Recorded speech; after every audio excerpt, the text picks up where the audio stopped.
अस्सलाम वालेकुम to all. आज की इस डिस्कशन में हम बात करेंगे लिक्विड की और लेज़र्स के बारे में। ठीक है, तो the strongest type of intermolecular force present in ethanol. सबसे पहले एक ऑर्डर आपने याद रखना है। सबसे स्ट्रॉन्ग बॉन्ड जो होता है ना, यानी इंटरमालिक्यूलर फोर्सेस जो होती हैं, वो आयनिक बॉन्ड होता है।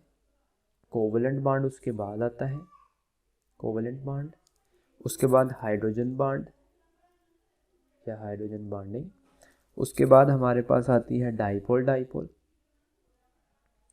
उसके बाद हमारे पास डाइपोल इंड्यूस डाइपोल DID, उसके बाद हमारे पास इसको आयन डाइपोल भी बोल सकते हैं, डाइपोल इंड्यूस डाइपोल को। उसके बाद वांडर वाल फोर्सेस आती है। ठीक है, अब आयनिक बॉन्ड कैसे बनता है? आयनिक बॉन्ड एक पॉजिटिव और नेगेटिव कीटायन के दरमियान बनता है। Covalent bond mutual sharing, hydrogen bond एक पार्शियल पॉजिटिव और एक पार्शियल नेगेटिव के दरमियान। डाइपोल डाइपोल यानी दो डाइपोल्स के दरमियान बनता है। ये इलेक्ट्रोनेगेटिविटी डिफरेंस की वजह से बनता है। और डाइपोल इंड्यूस डाइपोल ये किसी पोलर मॉलिक्यूल के दरमियान या किसी आयन के दरमियान बनता है। ठीक है, और वांडर वाल फोर्सेस आपको पता है कि जो टेम्पोरेरी डाइपोल्स बनते हैं किसी मॉलिक्यूल में, उसको हम डिटेल में देखेंगे भी आगे। ठीक है, अबाउट लंदन डिस्पर्शन फोर्सेस या वांडर वाल फोर्सेस। तो एथेनॉल की बात करनी है। एथेनॉल क्या है? CH3 CH2OH। इसी तरह एक और मॉलिक्यूल लेंगे CH3 CH2OH। अब ये जो बॉन्डिंग है ना, एक मॉलिक्यूल की दूसरे मॉलिक्यूल के दरमियान, ठीक है, यानी इंटर मॉलिक्यूलर की बात कर रहे हैं। जो एक ही मॉलिक्यूल के अंदर आप देखेंगे तो स्ट्रॉन्गेस्ट बॉन्ड तो कोवलेंट बॉन्ड है, कार्बन और हाइड्रोजन का बॉन्ड है। ठीक है, लेकिन हम इंटर मॉलिक्यूलर की बात कर रहे हैं। तो इंटर मॉलिक्यूलर में आप देखेंगे ये सारी की सारी जो आ रही हैं चीज़ें, ये हाइड्रोजन बॉन्ड के बाद आ रही हैं। ये हाइड्रोजन बॉन्ड है, बाकी सारी चीज़ें उसके बाद आ रही हैं। तो स्ट्रॉन्गेस्ट एथेनॉल में क्या होगा? Hydrogen bonding. नेक्स्ट है एवेपोरेशन ऑफ लिक्विड गाज। एवेपोरेशन ऑफ लिक्विड, आपको पता है कि एवेपोरेशन जब होती है तो वो कूलिंग काज करती है। उसकी रीज़न सिंपल है कि जो हाई एनर्जी वाले मॉलिक्यूल होते हैं, हाई काइनेटिक एनर्जी वाले, वो ऊपर आके लीव कर जाते हैं सरफेस को, और पीछे टेम्परेचर जो होता है वो लो बचता है। तो ये जो थॉमसन का इफेक्ट है कि when a highly compressed gas suddenly allowed to expand it cause cooling. ठीक है, और एवेपोरेशन के बारे में आपको इल्म है कि एवेपोरेशन जो होती है ये तमाम टेम्परेचर के ऊपर जारी रहती है। बाकी और भी फैक्टर हैं, वो हमने लेक्चर में काफ़ी बातें की हुई हैं। London dispersion forces are the only forces present among the, किन्हीं के दरमियान होती है? Molecules of liquid of water in liquid state, short chain alcohols, molecules of solid iodine, molecules of hydrogen chloride gas. अगर आप गौर करें ना इसमें, तो वाटर के अंदर क्या होती है? हाइड्रोजन बॉन्डिंग होती है। ठीक है, अल्कोहल जो होती है ना, शॉर्ट चेन वाले जो होते हैं, इनमें भी हाइड्रोजन बॉन्डिंग होती है। और आप लोगों को इल्म होना चाहिए कि जब कोई चीज़ मतलब शॉर्ट चेन की बात कर रहे हैं ना अल्कोहल की, उसमें हाइड्रोजन बॉन्डिंग होती है। जैसे जैसे साइज़ बढ़ता जाता है ना, वहाँ पे फिर वांडर वाल फोर्सेस जो होती हैं वो डोमिनेंट हो जाती हैं as compare to hydrogen bonding. इसलिए हम बोलते हैं कि जो लोअर मेंबर है ना अल्कोहल ग्रुप के, उनके अंदर हाइड्रोजन बॉन्डिंग होती है। उसके बाद molecules of solid iodine, iodine के अंदर तो जाहिर सी बात है लंदन डिस्पर्शन फोर्सेस होंगी। Molecule of hydrogen chloride HCl के दरमियान भी हमें पता है कौन सी फोर्स होती है? डाइपोल डाइपोल फोर्सेस होती हैं। ठीक है, डाइपोल डाइपोल फोर्सेस होती हैं HCl के मॉलिक्यूल में। अब देखें थोड़ा सा लंदन डिस्पर्शन फोर्सेस की बात करते हैं हम।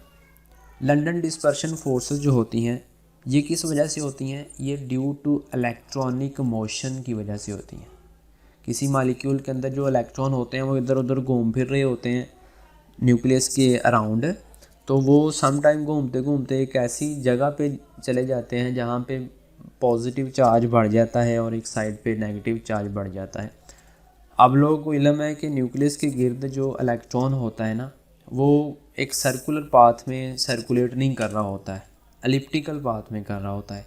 यानी कभी उसकी motion towards the electron nucleus होती है, कभी अवे दी न्यूक्लियस होती है। यानी इस तरीके से कभी करीब आ रहा होता है, कभी दूर का जा रहा होता है। ठीक है, ये एक रैंडम पिक्चर बनाई है मैंने। तो किस वजह से होती है London dispersion forces? Electronic motion की वजह से। ठीक है, और इलेक्ट्रॉनिक मोशन जितना ज़्यादा मॉलिक्यूल बढ़ता जाएगा, जितना ज़्यादा बढ़ता जाएगा साइज़, उतनी ज़्यादा वान डर वाल फोर्सेस या लंडन डिस्पर्शन फोर्सेस भी बढ़ती जाएंगी। क्योंकि साइज़ जब बढ़ता है तो पोलराइज एबिलिटी बढ़ती है, पोलराइज एबिलिटी बढ़ती है। ठीक है, बहुत गंदा लिख रहा हूँ मैं। पोलराइज एबिलिटी बढ़ जाती है। पोलराइज एबिलिटी आपको पता है क्या होती है? कि किसी चीज़, किसी शेप में हम डिस्टॉर्शन पैदा कर सकें, उसको हम पोलराइजेबिलिटी बोलते हैं।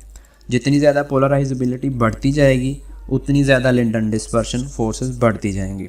इसके अलावा जितने ज़्यादा इलेक्ट्रॉन्स बढ़ते जाएंगे, ज़ाहिर सी बात है, वैसे वैसे लंडन डिस्पर्शन फोर्सेस बढ़ती जाएंगी। इसी तरह ये पोलर के दरमियान भी हो सकती हैं और नॉन पोलर के दरमियान भी हो सकती हैं। ठीक है, पीरियोडिक टेबल में डाउन द ग्रुप जब हम जाते हैं तो पोलराइजेबिलिटी बढ़ती है। उसकी रीज़न सिंपल है कि साइज़ बढ़ता है। ठीक है, और इस बेस के ऊपर, लंडन डिस्पर्शन फोर्सेस की बेस के ऊपर हम बहुत सारी फिज़िकल प्रॉपर्टीज़ को आइडेंटिफाई कर रहे होते हैं। कैसे?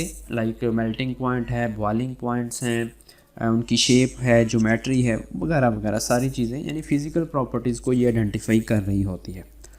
और इसके अलावा अगर हम बात करते हैं हैलोजन्स ग्रुप की, शॉर्ट लिखता हूँ, हैलोजन ग्रुप को एक्स से रिप्रेजेंट करते हैं, इनमें भी मौजूद होगी लंडन डिस्पर्शन फोर्सेस। इसी तरह नोबल गैसेस जो है ग्रुप नंबर 18 जो ग्रुप नंबर 8 जो है उसमें भी, यानी नोबल गैसेस में भी वान डर वाल फोर्सेस होंगी। गैसेस हैं लाइक ऑक्सीजन है, नाइट्रोजन है, लाइक कार्बन डाइऑक्साइड है, लाइक फास्फीन है, इन सब में क्या होंगी? वान डर वाल फोर्सेस होंगी। इसी तरह हाइड्रोकार्बन्स की बात करते हैं तो CH4 है, एथेनॉल है, मेथेनॉल है, CCl4 है, ठीक है, ईथेन है, इन सब में क्या होगी? लंडन डिस्पर्शन फोर्सेस मौजूद हों।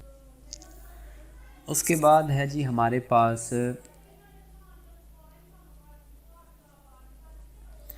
Structure of ice. आइस में आप लोगों को पता है हाइड्रोजन बॉन्डिंग मौजूद होती है। वैसे आइस में अगर आपसे कोई बोले कि बॉन्ड कौन सा होता है तो कोवेलेंट बॉन्ड होता है इसमें।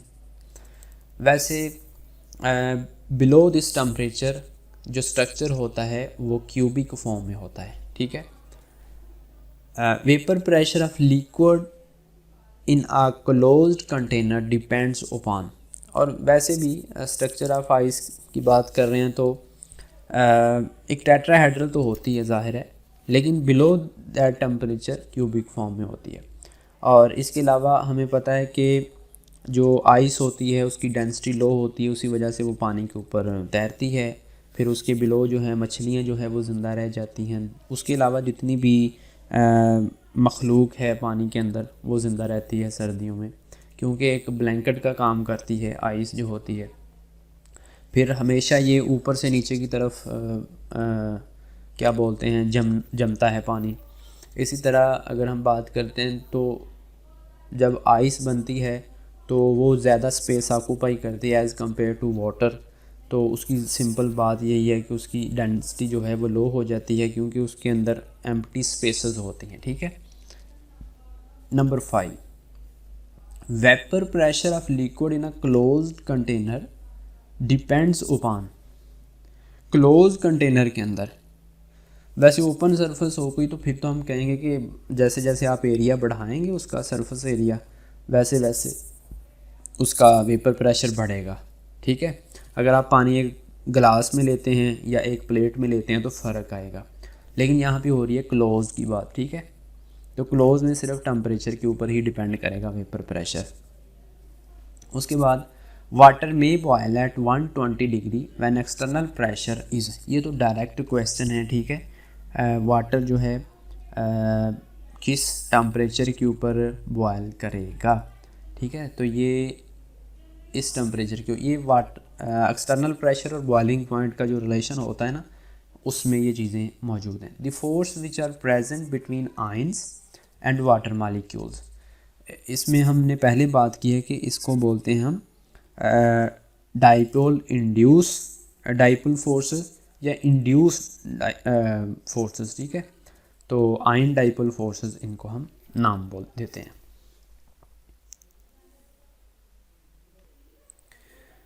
नेक्स्ट हमारे पास है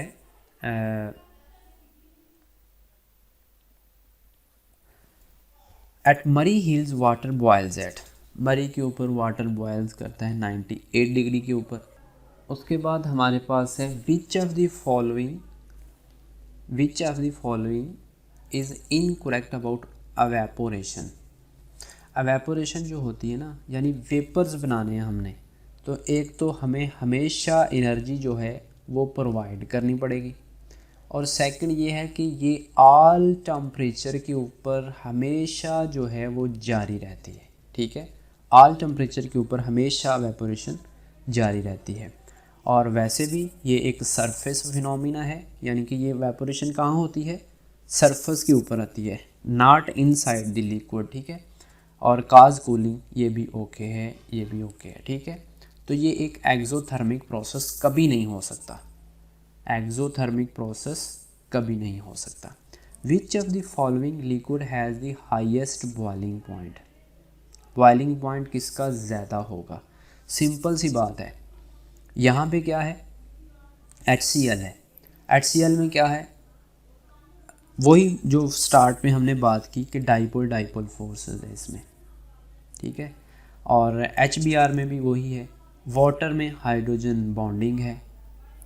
Br2 में ब्रोमीन है। ब्रोमीन, अगर हम हैलोजन की बात करते हैं तो इसमें क्या मौजूद होती हैं, वांडर वाल फोर्सेस होती हैं। ठीक है, सिंपली वही आप ऑर्डर चेक करें तो वहाँ पे हाइड्रोजन बॉन्डिंग सबसे पहले आता है, यानी स्ट्रॉन्ग है। हाइड्रोजन बॉन्डिंग स्ट्रॉन्ग होगी तो उसका बॉइलिंग पॉइंट भी ज़्यादा आएगा। उसके बाद हमारे पास जी, when some liquid evaporates the average speed of molecules remaining, लेकिन जब कुछ लिक्विड उड़ जाता है, चला जाता है, तो उसके बाद जो रिमेनिंग, हमें पता है कि जो बाहर निकलता है, एवेपोरेट होता है, वो कौन सा होता है, वो हाई एनर्जी वाला जो होता है वो चला जाता है। ठीक है, हाई एनर्जी वाला चला गया है, पीछे बाकी है थोड़ी एनर्जी वाले, तो ज़ाहिर सी बात जिनकी थोड़ी एनर्जी होगी तो उनकी स्पीड भी कम हो जाएगी। Increase because the more energetic molecule have left, increase तो नहीं होगी। Decrease because the more energetic molecule, ये ओके है। रिमेन द सेम तो नहीं रहेगी, यानी ये वाला फैक्टर ओके है। The size of diameter of double helix DNA, double helix DNA में भी हाइड्रोजन बॉन्डिंग होती है, याद रखिएगा, और इसका डायमीटर ये एक डायरेक्ट चीज़ है।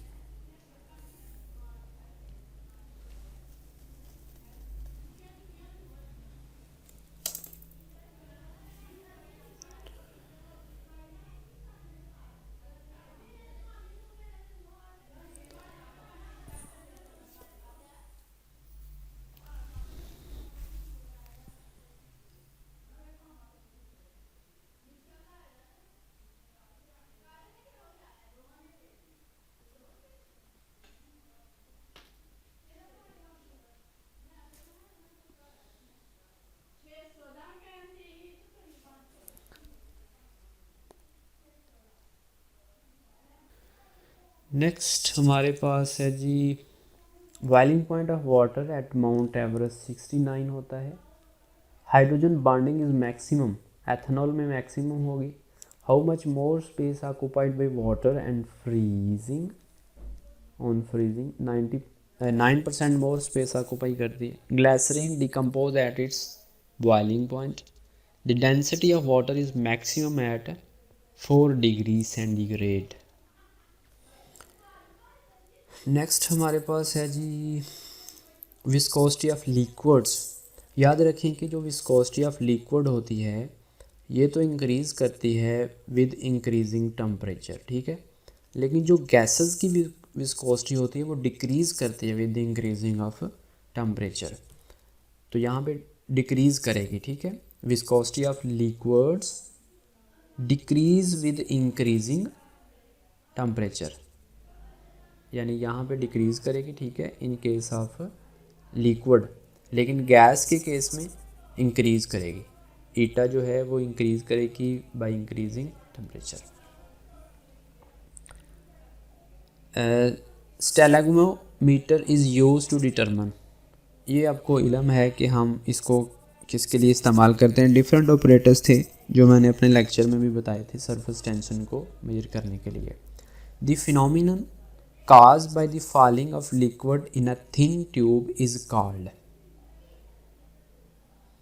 क्या होता है जी ये हमें पता है, कैपिलरी एक्शन की वजह से ही लिक्विड ऊपर से नीचे भी आता है और नीचे से ऊपर को भी जाता है। An iron needle floats on the surface of water. This phenomenon is attributed to, very interesting concept is here कि एन आयरन नीडल क्यों जो है वो वाटर के ऊपर फ्लोट करती है, ठीक है। अब देखें, लेट्स से ये आपके पास एक कंटेनर है, इसमें वाटर है और आपने जो है इसमें, मैं नीडल नहीं, थोड़ा सा कोई ऑब्जेक्ट और ले लेता हूँ, लाइक इस तरीके का ऑब्जेक्ट है कोई, ठीक है। अब यहाँ पे जो ये वाटर है ना नीचे भरा हुआ है, सरफेस टेंशन की वजह से जो वाटर है वो चाहता है अपनी सरफेस को रिड्यूस करना, ठीक है, अपनी सरफेस को रिड्यूस करना चाहता है। एक फोर्स है जो वाटर नीचे से ऐसे लगा रहा है, एक फोर्स है जो इधर से, यानी ये दो फोर्सेस लग रही हैं वाटर जो इस ऑब्जेक्ट के ऊपर लगा रहा है।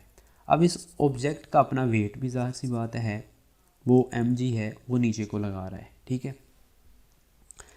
अब अगर ये जो ऊपर को फोर्स लग रही है ना, इसको हम अप थ्रस्ट का नाम देते हैं, यानी एक ऊपर की तरफ एक फोर्स लग रही है। अब ये जहन में रखना है कि अगर तो ये जो अप थ्रस्ट है, जो ऊपर को लगने वाली फोर्सेस हैं, वो ज़्यादा हुई एज़ कम्पेयर टू mg यानी ऑब्जेक्ट के वेट से, तो इट्स सिंपली मीन कि वो ऑब्जेक्ट फ्लोट करेगा। अगर mg ग्रेटर हो गया फोर्स जो नीचे से लग रही है, तो इट्स सिंपली मीन कि वो ऑब्जेक्ट डूब जाएगा, ठीक है। लेकिन जो नीडल होती है, जब उसको हम पानी में फेंकते हैं, पानी इस कदर होना चाहिए कि उसका आप थ्रस्ट जो है वो ज़्यादा हो एज़ कम्पेयर टू सब्जेक्ट के मैस के, तो वो फ्लोट करेगी, ठीक है। और ये किस वजह से हो रहा है सारे का सारा फिनोमिना, ये हो रहा है सरफेस टेंशन की वजह से। It's like just like a magic, ठीक है, ये सरफेस टेंशन की वजह से फिनोमिना होता है। उसके बाद है जी हमारे पास surface tension of liquid is due to, ये कोहेसिव फोर्सेस जो होती है ना वाटर मॉलिक्यूल के आपस के अंदर की जो फोर्सेस, उस वजह से सरफेस टेंशन का फिनोमिना होता है। The unit of surface tension is newton into metre होते हैं। The density of the flowing liquid the friction in the flowing fluid is, इसको हमें पता है विस्कोसिटी बोलते हैं, और इसका जो रिवर्स होता है उसको हम फ्लूइडिटी बोलते हैं। नेक्स्ट हमारे पास है the highest viscosity among the following is, viscosity सबसे ज़्यादा किसकी होगी जी? हनी की होगी। What does the acronym laser, laser का क्या मतलब है? Light amplification by stimulated emission of radiation. What does maser, maser सबसे पहले इंट्रोड्यूस हुआ था, देन लेयर। ये मैं आपको बड़े अच्छे वे में बता भी चुका हूँ अपने लेक्चर में, ठीक है। नेक्स्ट हमारे पास है जी, which laser is considered eye safe. आँखों के लिए सेफ जो लेज़र है वो लेज़र बार कोड स्कैनर्स होते हैं, ठीक है। ऐसे लेज़र जिनकी जो वेवलेंथ है वो ग्रेटर होना 1.5 माइक्रोन मीटर से, वो सेव कंसिडर किए जाते हैं आँखों के लिए, ठीक है। और यानी ये ऑप्शन इसका करेक्ट ऑप्शन है। इसके अलावा कम्युनिकेशन लेज़र भी होते हैं, ऑप्टिकल कम्युनिकेशन के लिए इसको इस्तेमाल किया जाता है। इसको इस्तेमाल करने की रीज़न क्या है कि इनकी सिंगल वेवलेंथ होती है, कोहिरेंट होती हैं, इस वजह से इनका यानी डाटा को पल्स करना भी स्पीडली होता है, इस वजह से इनको हम ऑप्टिकल कम्युनिकेशन में भी इस्तेमाल करते हैं।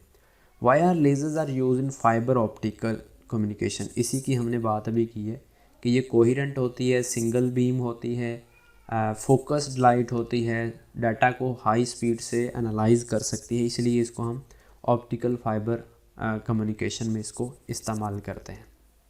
Which type of laser is use in CD DVD players, तो सेमीकंडक्टर डायोड लेज़र्स हम इस्तेमाल करते हैं। वैसे लेज़र की जो टाइप्स होती हैं वो गैस लेज़र भी होते हैं, लिक्विड लेज़र भी होते हैं, सेमीकंडक्टर डायोड लेज़र भी होते हैं, सॉलिड स्टेट लेज़र भी होते हैं और फाइबर लेज़र भी होते हैं, ठीक है। What property of laser light is use to measure strain in radio waves, radio waves में हम इसको क्यों इस्तेमाल करते हैं? अगेन वही बात आ गई, कोहिरेंस एक इम्पोर्टेंट फैक्टर है जिस वजह से हम इनको इस्तेमाल करें।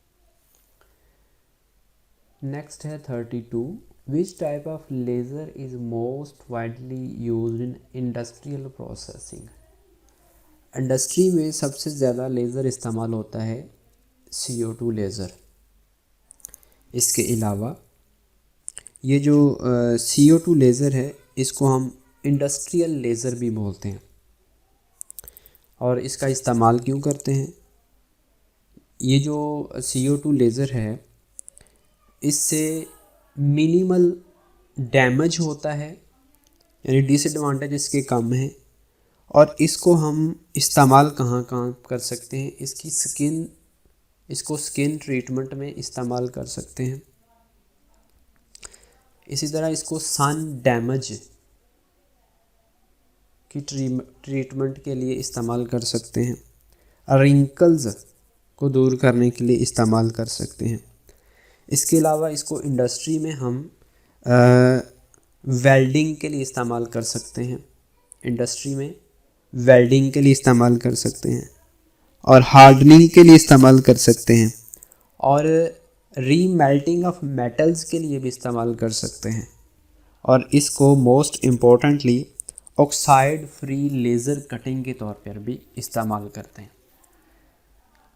Y are the lasers use for cutting materials, इनको क्यों इस्तेमाल किया जाता है? Accuracy, small heated effect zone, repeatability, सारे की सारी खसूसियत होती हैं इनकी। द एक्साइमर, ये एक्साइमर होता है, ठीक है, ये होता है EXCIMR, यहाँ पे CIMR होगा, ठीक है, EXCIMR एक्साइमर। जो भी इसको प्रोनाउंसिएट करना है कर लीजिएगा। ये क्या होते हैं मतलब विद व्हाट वेवलेंथ, इनको UV लेज़र भी बोलते हैं, एक्साइमर लेज़र को UV लेज़र भी बोलते हैं। और इसको एक और नाम भी देते हैं, उसको बोलते हैं एक्साइप्लेक्स लेज़र भी बोलते हैं इसको, ठीक है। और इसको हम इस्तेमाल कहाँ कहाँ पे करते हैं, इसको माइक्रो इलेक्ट्रॉनिक्स डिवाइसेस बनाने के लिए इस्तेमाल करते हैं, माइक्रो इलेक्ट्रॉनिक डिवाइसेस।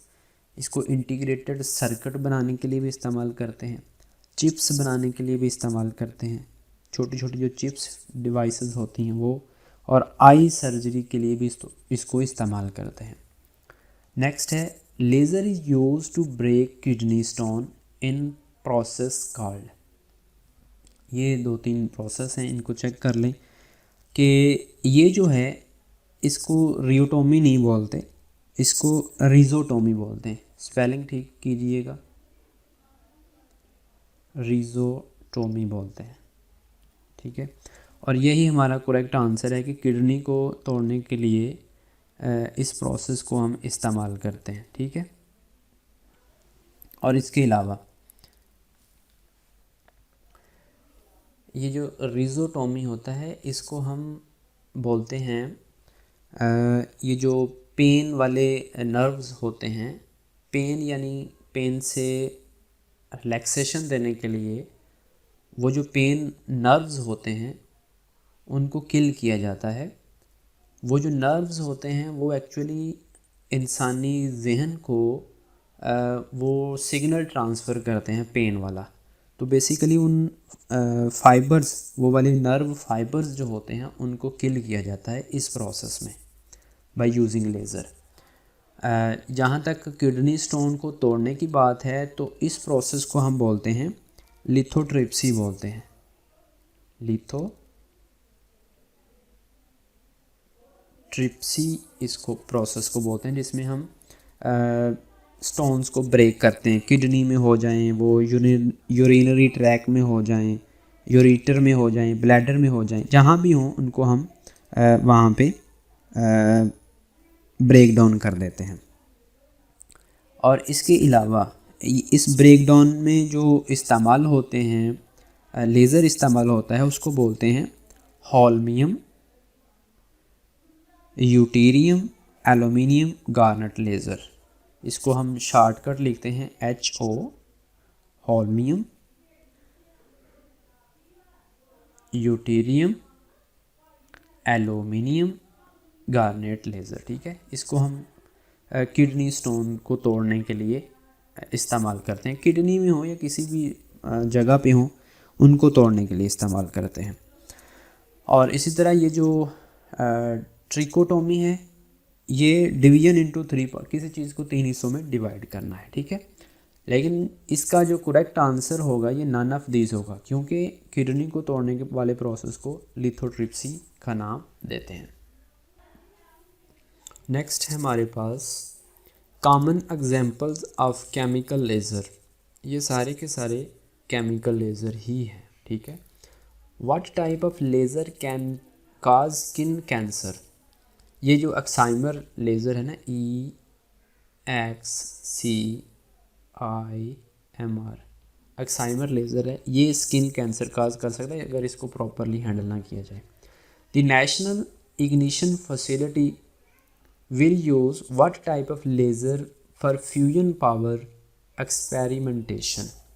तो ये पहली टाइप है, न्यूडीनियम डॉप्ड फास्फेट ग्लास लेज़र जो है इसको इस्तेमाल करते हैं।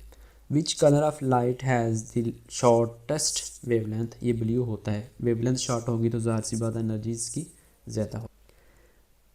Next 40 number, as wavelength gets longer, जैसे जैसे वेवलेंथ बढ़ेगी एनर्जी ज़ाहिर है कम होगी। Can focus to smaller spot sizes, spot sizes वैसे वैसे स्मॉलर जो स्पॉट साइज हों उनको ज़्यादा फोकस कर पाएगी। और वैसे भी ये जो रेड लाइट होती है, ये जो इशारे बनाए होते हैं, ये रेड क्यों बनाए होते हैं, मुख्तलिफ सिग्नल्स जो होते हैं रेड, क्योंकि ये दूर तक नज़र आते हैं। वेवलेंथ कम होती है लेकिन दूर तक इनकी वेवलेंथ जो होती है ज़्यादा होती है, ठीक है, इनकी वेवलेंथ बहुत ज़्यादा होती है। नेक्स्ट है 41, according to American Physical Society, ये अल्बर्ट आइंस्टाइन है जिन्होंने पहले स्टिमुलेट किया लेज़र बनाई यानी which of the following is the unique property, वही coherence single phase. Laser is also known as this one, laser को हम यानी नॉन मटेरियल चाकू का नाम भी देते हैं इसको। नेक्स्ट है जी, which of the following is use to vibrational analysis of structure. Laser को वाइब्रेशनल एनालिसिस के लिए हम इस्तेमाल कर सकते हैं। Which of the following is an example of optical pumping. Optical pumping का मतलब होता है कि इलेक्ट्रॉन को अपने लोअर एनर्जी लेवल से हायर एनर्जी लेवल में पंप करना, ठीक है। तो इस मकसद के लिए हम रोबी लेज़र का इस्तेमाल करते हैं। रोबी एक स्टोन है, ठीक है। विच of the following can be use for the generation of laser pulse. तो इसके लिए हमारे पास ये वाला जो लेज़र होता है ये काम करता है, ठीक है। विच of the following is the characteristics of laser light, यानी आई थिंक सो कि ये करेक्टरिस्टिक ऑफ लेज़र कोहिरेंट, ठीक है, मोनोक्रोमेटिक, हाई इंटेंस, ये सारी की सारी प्रॉपर्टीज़ लेज़र की। उसके बाद 48, विच of the following is incorrect about laser. Coherent होती है, ओके है, फोकस होती है, ओके है, पॉलीक्रोमेटिक नहीं होती। What is the disadvantage of using LED light over laser. Laser सस्ता होता है, एलईडी कॉस्टलियर होती है, ठीक है, ये आंसर होगा इसका। Which of the following is an example of solid state laser. Neodymium, neodymium, yttrium, aluminium, garnet laser, ठीक है। So this is all about the laser and liquids.